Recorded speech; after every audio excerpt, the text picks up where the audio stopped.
consistent, and be on video. You can do that, you can like crush probably half of your competition. Learning from your mistakes is the most important thing. True definition of fear is false evidence appearing real. To make sure that I become that person. I could be the start of your doors opening. You can't go wrong. Simplify it. It's pivoting. How to get that number right. That's my inspiration. We just kept going. It's just different.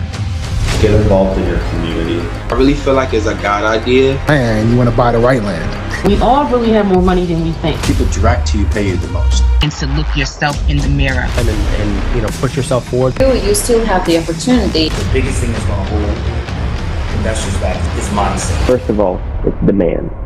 That's like what I'm looking for. Good day, ladies and gentlemen. It's Daniel Umstead, host of the RNG radio show. I got my man back. My little brother, as I like to call him. But, before I get into it, first thing you can do is check out episode 192 when he was initially on. But I got an updated bio to share for you. Reverend Dr. DeShaun Williams is a best-selling and award-winning author, keynote speaker, and mental health advocate dedicated to helping others embrace purpose and walk in truth. He is the founder of Write Your Way, LLC, a Christian-based company. Dr. Williams offers powerful insights on resilience, leadership, and self-discovery. His work centers on authorship, emotional healing, and self-love. Dr. DeShaun, my main man. Welcome back on the show.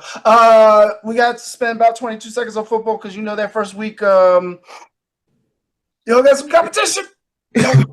Yeah. I think we're gonna have a solid defense. I think we're gonna have a solid defense. As far as our offense goes, I don't think the Cowboys may hold their own against the Eagles, but one thing our defense is gonna have to do is put the brakes on y'all running back.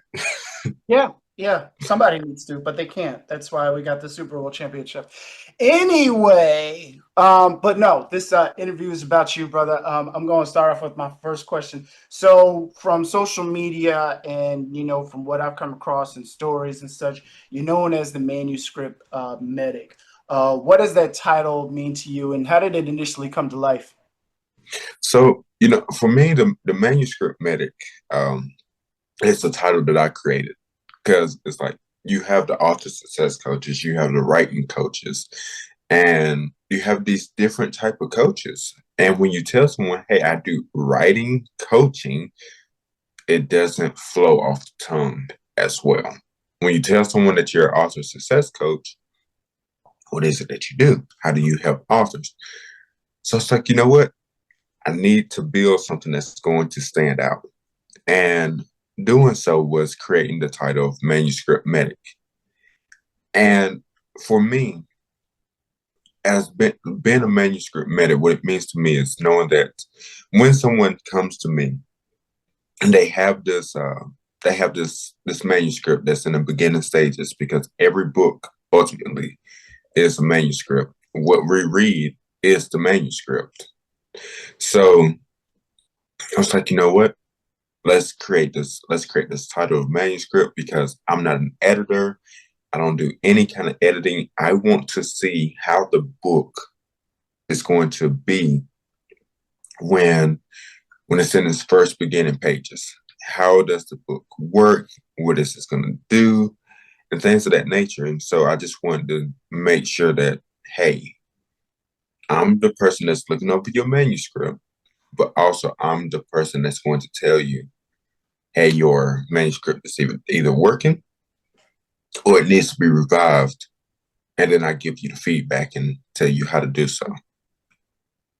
Similar to what a doctor would do when you're going into an office. Rather than coaching you on better practices, it's like, hey, this is what's wrong.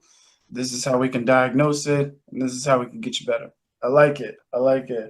What are some of the biggest mistakes authors make in their first 25 pages of their manuscript? Like when you're reading and revising through and you're noticing those common mistakes, what are they? So a lot of the common mistakes that, especially new authors, that they make is they take a lot of the ideas that they have in their head and they're trying to figure out how to put it all in one book, not realizing hey, this can be multiple different books. So they try to put all their ideas into a book, into that one manuscript, but not realizing that you have to pick one topic and run with it. Another issue that I tend to see is we have the run-on sentences, we have the misplacement of punctuation. So you may see an exclamation mark where there should be a question mark, or a question mark where there should be an exclamation, or a period where there should be a semicolon. And then the rare cases that you have the dash to show that the sentence is not over, but that it's a continuous sentence. And so I often see that a lot of times, but also the lack of connection that readers would feel within the first 25 pages. So when it comes to that, that's mostly what I'm looking for. I'm looking to see where's the connection at, and is the punctuation good, and are there too many run-on sentences, or is it just not enough dialogue already? Okay. All right, cool. I appreciate that. Listen, we 2 questions in already with the gem, so I appreciate you, brother. My next question, I know that you work primarily with realistic fiction writers. What makes these genres so powerful compared to, the other standard like mystery or maybe comedy? So the realistic fiction, otherwise I'll call it realistic fiction, even though they've changed the name to contemporary fiction. What makes it so powerful is it is one of the top selling genres, and it's a genre that's it's never going to fade.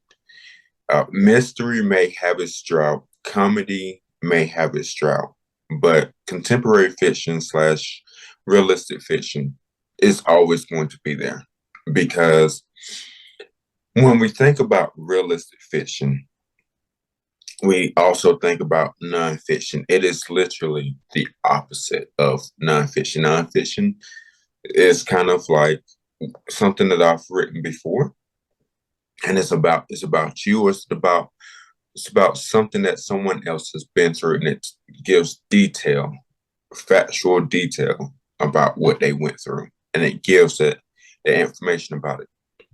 So yeah, with realistic fiction versus nonfiction,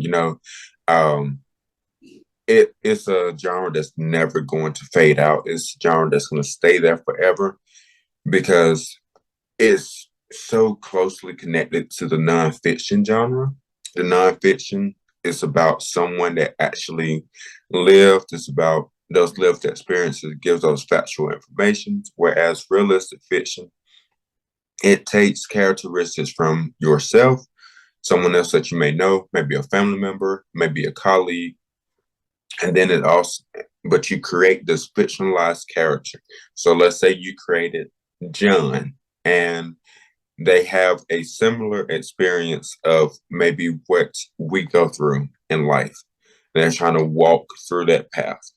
They're trying to figure out how to do so. So in realistic fiction, we take characteristics from each person that we know, and not just from ourselves, and we put them all together to create the antagonist. And then we take the other characteristics that may not be so great, and we turn it into the protagonist. So we have the person that's going through the story, trying to figure out a solution, and then we have the problem already there that gets introduced. And as the realistic fiction continues to go on, as it continues to build, we actually have the readers thinking to themselves, hey, I've been through something like this, or I'm currently going through this. Why does it feel like I am the main character? And why does the protagonist feel like something I'm constantly telling myself? So I believe that's one reason why I like bringing in realistic fiction and focusing on it so much, but also that's why realistic fiction is going to be around for a certain amount of time. I appreciate that background about it, and what's to come of it as years go on. So thank you for that. What does it really mean to connect with the reader, or I should say, what should writers be aiming for emotionally in those first 25 pages? To really capture that reader. That's a great question, and I'm gonna give two basic answers, and then I'm gonna kind of go in on. First one is facts tell, stories sell, and two, meet your readers where they are. So when I need you to repeat that again, brother, because I caught it and I was like, "What?" So you said facts tell, but the or start story over. sells. You said facts tell, stories sell. Yes, so facts tell, but the story sells, and then meet your writers right where they are. And so let me kind of give a very straight to the point background about the facts tell, story sales. I used to be in a network marketing company, and we sold travel, and I was a independent travel business owner, and we always stated facts tell, but the story will sell. Like, people aren't gonna buy the facts that you tell.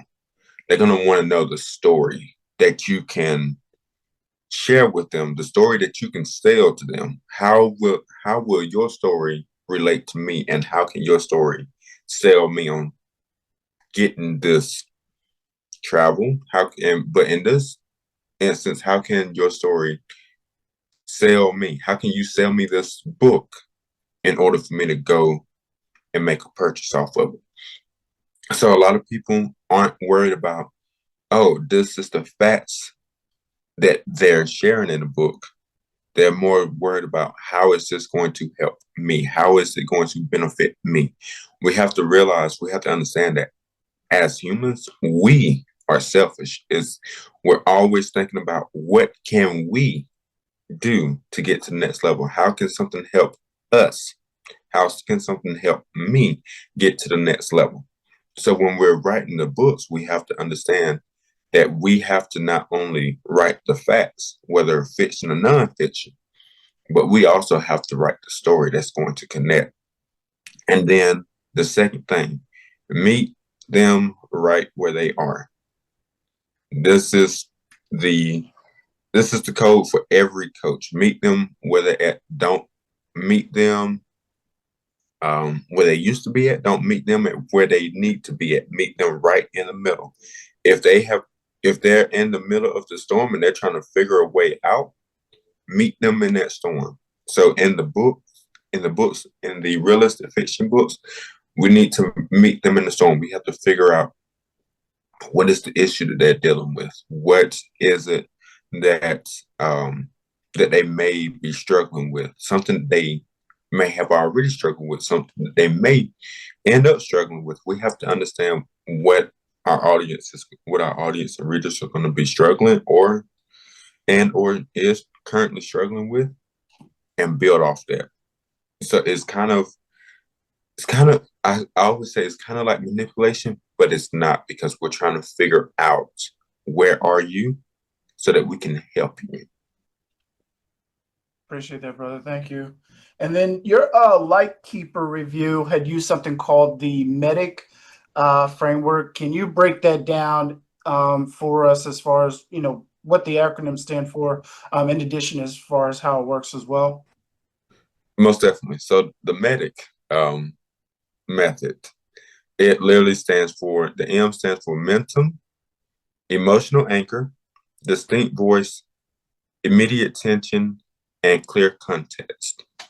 And so, this is my signature framework, and I use the MEDIC method to actually assess the strength of the manuscript's opening, specifically the first 25 pages. When I'm doing this, I'm trying to see, where's your momentum at?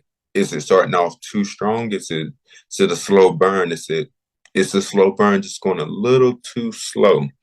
Are you putting in too much details about the characters that we don't need to know? Are we getting all the way down to what they're not just what they're emotional and what their physical look like, but are we almost to the point of what our organs are looking like? Are we just taking too much time to describe the character? For the emotional anchor, do we as a reader, do we feel what the main character or the narrator is feeling? Even in nonfiction, the reader needs to connect emotionally early on. And see, without this anchor, the message won't land, and it's just another book that's going to sit on the shelf. And then we have distinct voice. So does the writing sound like you? Whether it's personal, poetic, or punchy, we have to understand that our voice should carry the tone, our tone, and truth. Readers connect to honesty. We have to remember that readers are going to connect to the honesty and not the perfection. Then the immediate tension. So is there a question, challenge, or internal conflict introduced right away? Tension doesn't always mean drama. It means there's something that keeps us reading, a reason to stay. And then the clear context. Are we grounded in who, what, and why early enough to feel confident in continuing? If a reader is confused or disconnected, it won't matter how good the rest is, they'll stop. And that clear context, it answers 3 important questions: who, what, and why. So I appreciate that, brother. Before we continue further, if folks are, listening, they're engaged, they're emotionally attached, they want to get in contact with you right now to get started on their manuscript, what's the best way that they can follow you on social media or even reach out to you directly? So the best way to get in contact with me is on my website, www.writeyourwayllc.com.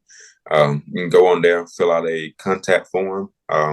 And when you first get on, within the first 5 seconds, you have, it's a pop-up that'll say sign up for our email list and get this free download of the MEDIC method, of the 5 steps before you submit method. So, but it also has my socials at the very bottom, along with my media kit as well. Cool. Appreciate that, brother. And then, speaking of, submitting on a contact form, somebody wants to come to you with their manuscript, and their manuscript is like their child. They've been working on it. They poured their emotion out into it. How do you balance, giving honest feedback without discouraging that writer from losing maybe their passion or their voice? So, yeah, that is a good question. And sometimes the lines between that, it gets blurred.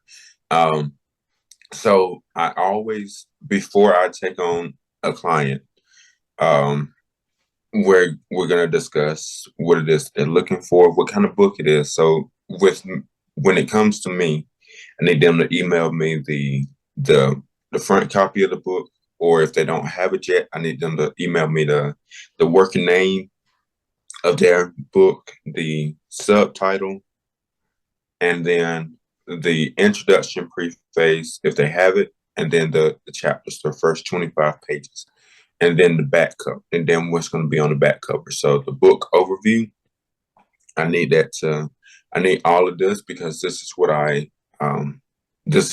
I actually critique, but I also let them know, hey, my job as the manuscript medic is to tell you what you need to hear about your book, not necessarily what you want to hear, but what you need to hear.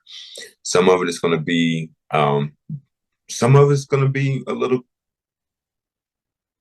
maybe draw the line, but it's still going to be respectful. And so what I always try to let them know is it's not always going to be nice, but it's also not always, but it's not going to be rude either. It's going to come from a place of heart. It's going to come from a place of love, because not only do you get the review from it as me being your assessor, but you're also getting a review from the standpoint as if I was a potential reader. What did I like about it as a reader? What did I not like about it as a reader? And then that's a grading scale, 1 to 10, 1 being we need to scrap it and just rebuild it. 10 being, this is fantastic. There's no edits that needs to be made. And I always try to tell people, you're never going to get a score of 10. Never. Even some of the best-selling books out there don't have a manuscript score of 10 out of 10 on every single thing. So the highest you'll probably get from me is a 9, 9.5, maybe. I haven't seen it go over 8.5. But you get graded off of every single thing, and then I tell you, hey, this is what worked. So I'm not the person that's going to be like, hey, this is what didn't work, and this is what we need to change. I'm going to be the person, hey, this is what worked. We can keep this like this, but this is the things that I think can be changed. And so I don't make any of the edits. I just send the checklist back over to you along with my full analysis. If you decide to make the changes, that's on you. If you don't, that's on you. I've done my job, and unfortunately, I hate to put it like this, but I've been paid to do my job. So, just like a doctor, just like a doctor. No, I appreciate that, man. Thank you so much. And then you've spoken openly, you know, about your own journey, healing faith and spirituality throughout social media, as well as even, you know, on your past posts as well, and our past interviews. You know, how has that shaped the way you approach other people's stories when you are talking to them? It's a loaded question. But, you know, going through what I've been through, especially at the young age of 27. So I never wish anything that I've been through on anyone, not even my worst enemy.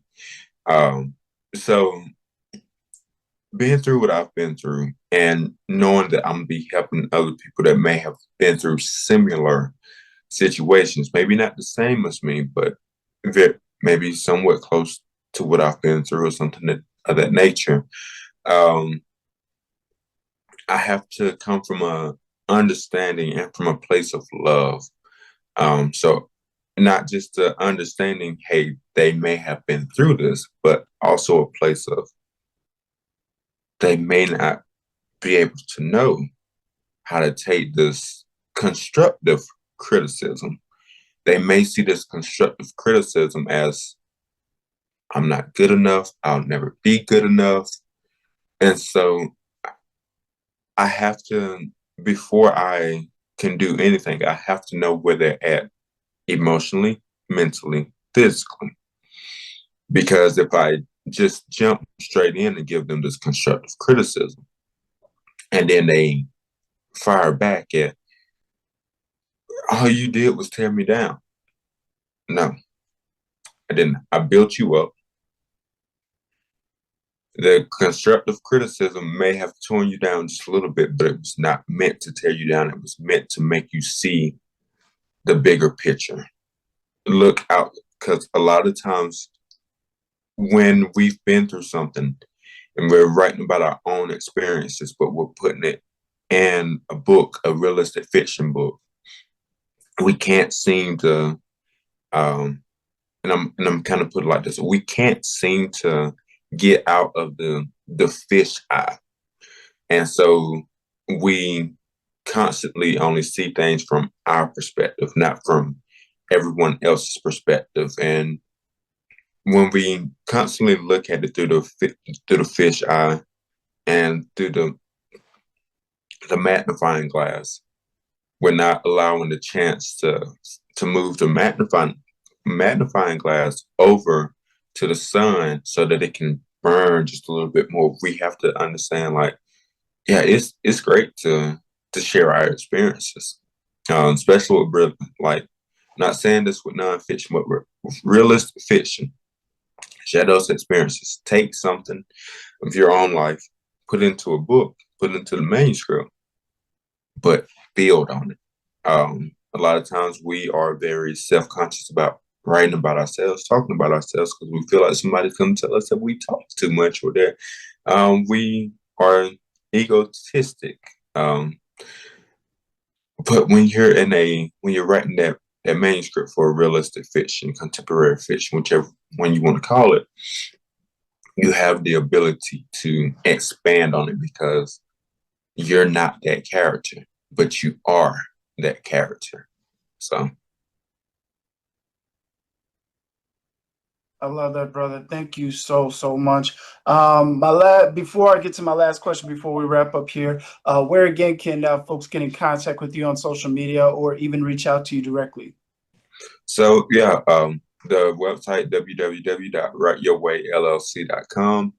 Social media is DeShaun Writes. So just as you're writing, it's DeShaun Writes with an underscore behind it on Instagram.